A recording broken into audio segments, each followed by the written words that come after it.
पाठ 11। साइकिल की सवारी।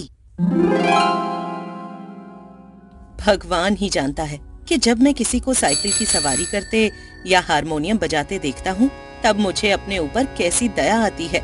सोचता हूँ भगवान ने ये दोनों विद्याएं भी खूब बनाई हैं। एक से समय बचता है, दूसरी से समय कटता है।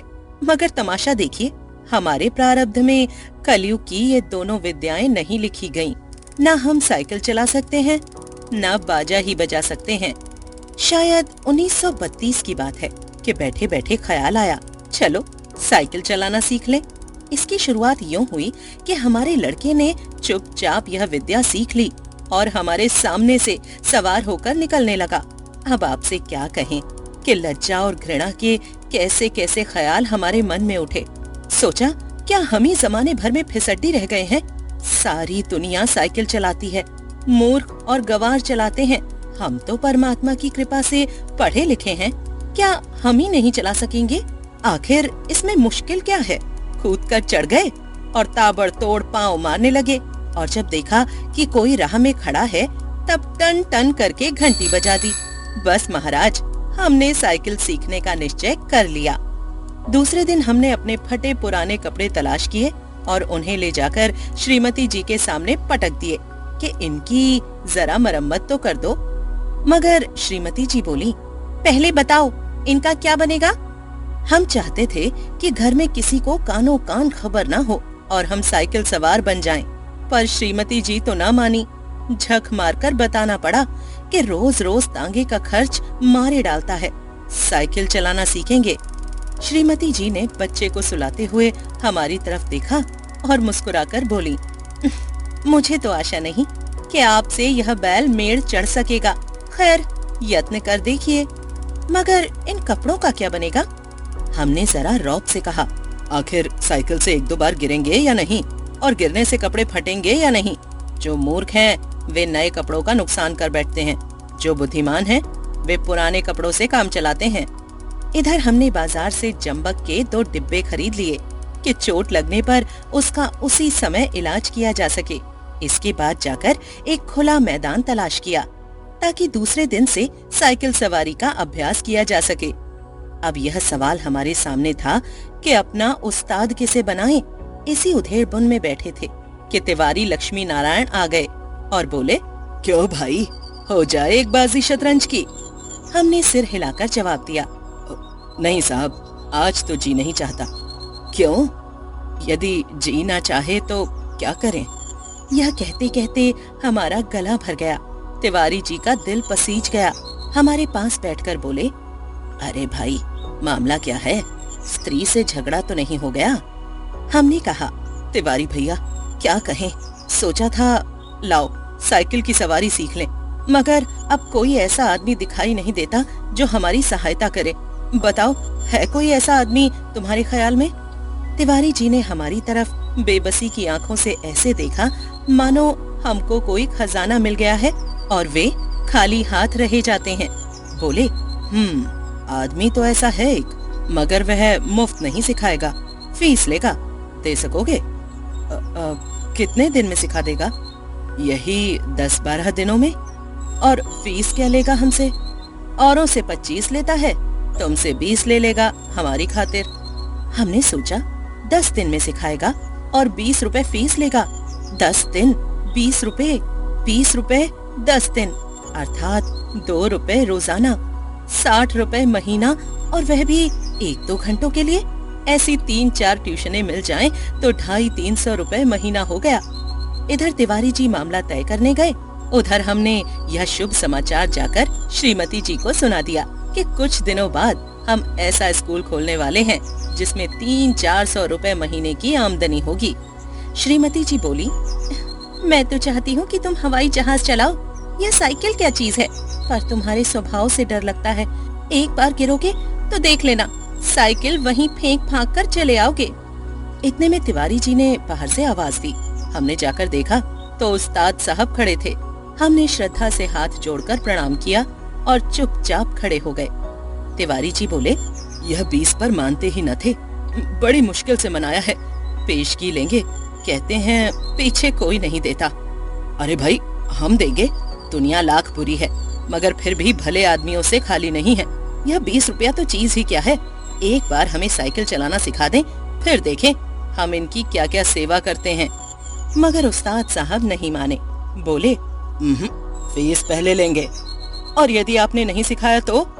नहीं सिखाया तो फीस लौटा देंगे, और यदि फीस ना लौटाई तो? इस पर तिवारी जी ने कहा, अरे साहब, क्या यह तिवारी मर गया है? शहर में रहना हराम कर दूं, बाजार में निकलना बंद कर दूं, फीस लेकर भाग जाना कोई हंसी खेल है? जब हमें विश्वास हो गया कि इसमें कोई धोखा नहीं है, तब हमने फीस के रुपए लाकर उस्ताद को भेंट कर दिए और कहा, उस्ताद, कल सवेरे ही आ जाना, हम तैयार रहेंगे। हमने इस काम के लिए कपड़े भी बनवा लिए हैं, और अगर गिर पड़े तो चोट पर लगाने के लिए जंबक भी खरीद लिया है। और हाँ, हमारे पड़ोस में जो मिस्त्री रहता है, उससे साइकिल भी मांग ली है। एक बात कहना भूल गए, नंगे पांव भागे और उन्हें बाजार में जा पकड़ा। वे हैरान थे। हमने हांफते हांफते कहा, उस्ताद, हम शहर के पास नहीं सीखेंगे। लॉरेंस बाग में जो मैदान है, वहाँ एक तो भूमि नरम है, चोट कम लगती है, दूसरे वहाँ कोई देखता नहीं है। अब रात को आराम की नींद कहाँ। जब आंखें खुली तो दिन चढ़ आया था। जल्दी से जाकर पुराने कपड़े पहन लिए, जंबक का डिब्बा हाथ में लिया और नौकर को भेजकर मिस्त्री से साइकिल मंगवा ली। उसी समय उस्ताद साहब भी आ गए और हम भगवान का नाम लेकर लॉरेंस बाग की ओर चले। लेकिन अभी घर से निकले ही थे कि बिल्ली रास्ता काट गई और एक लड़के ने छींक दिया। क्या कहें, हमें कितना क्रोध आया उस नामुराद बिल्ली पर और उस शैतान लड़के पर, मगर क्या करते, दांत पीस कर रह गए। एक बार फिर भगवान का नाम लिया और आगे बढ़े, पर बाजार में पहुंचकर देखा कि हर आदमी जो हमारी तरफ देखता है मुस्कुराता है। अब हम हैरान थे कि बात क्या है। सहसा हमने देखा कि जल्दी और घबराहट में पजामा और अचकन दोनों उल्टे पहन लिए हैं और लोग इसी पर हंस रहे हैं। सिर मुड़ाते ही ओले पड़े। हमने उस्ताद से माफी मांगी और घर लौट आए। दूसरे दिन फिर निकले। रास्ते में उस्ताद साहब बोले, मैं एक गिलास लस्सी पी लूं, आप जरा साइकिल को थामिए। उस्ताद साहब लस्सी पीने लगे तो हमने साइकिल के पुर्जों की ऊपर नीचे से परीक्षा शुरू कर दी। फिर कुछ जी में आया तो उसका हैंडल पकड़कर जरा चलाने लगे, मगर 2 ही कदम गए होंगे कि ऐसा मालूम हुआ जैसे साइकिल हमारे सीने पर चढ़। दूसरे ही क्षण साइकिल पूरे जोर से हमारे पांव पर गिर गई और हमारी राम दुहाई बाजार के एक सिरे से दूसरे सिरे तक गूंजने लगी। उस्ताद लस्सी छोड़कर दौड़े आए और दयावान लोग भी जमा हो गए। सबने मिल मिलाकर हमारा पांव साइकिल से निकाला। पूछा, चोट तो नहीं आई? जरा 2-4 कदम चलिए, नहीं तो लहू जम जाएगा। इस तरह दूसरे दिन हम और हमारी साइकिल दोनों अपने घर से थोड़ी दूर पर ही जख्मी हो गए। हम लंगड़ाते हुए घर लौट आए और साइकिल ठीक होने के लिए मिस्त्री की दुकान पर भेज दी। मगर हमारे वीर हृदय का साहस और धीरज देखिए, अब भी मैदान में डटे रहे। कई बार गिरे, कई बार शहीद हुए, घुटने तुड़वाए, कपड़े फड़वाए, पर क्या मजाल जो जी छूट जाए। 8-9 दिन में साइकिल चलाना सीख गए थे, लेकिन अभी उस पर चढ़ना नहीं आता था। कोई परोपकारी पुरुष सहारा देकर चढ़ा देता तो फिर लिए जाते थे। हमारे आनंद की कोई सीमा न थी। सोचते थे, मार लिया मैदान हमने, 2-4 दिन में पूरे मास्टर बन जाएंगे, इसके बाद प्रोफेसर, फिर ट्रेनिंग कॉलेज और 300-400 रुपए मासिक। तिवारी जी देखेंगे और ईर्ष्या से जलेंगे। उस दिन उस्ताद ने हमें साइकिल पर चढ़ा दिया और सड़क पर छोड़ दिया कि ले जाओ, अब तुम सीख गए। अब हम साइकिल चला रहे थे और दिल ही दिल फूले न समाते थे। मगर हाल यह था कि कोई आदमी 200 गज के फासले पर होता तो हम गला फाड़ फाड़ कर चिल्लाना शुरू कर देते, साहब जरा बाई तरफ हट जाइए। दूर फासले पर कोई गाड़ी दिखाई देती तो हमारे प्राण सूख जाते। उस समय हमारे मन की जो दशा होती उसे परमेश्वर ही जानता है। जब गाड़ी निकल जाती तब कहीं जाकर हमारी जान में जान आती। सहसा सामने तिवारी जी आते हुए दिखाई दिए। हमने उन्हें भी दूर से ही अल्टीमेटम दे दिया कि तिवारी जी, बाई तरफ हो जाओ, वरना साइकिल तुम्हारे ऊपर चढ़ा देंगे। तिवारी जी ने अपनी छोटी छोटी आंखों से हमारी तरफ देखा और मुस्कुराकर कहा, जरा एक बात तो सुनते जाओ।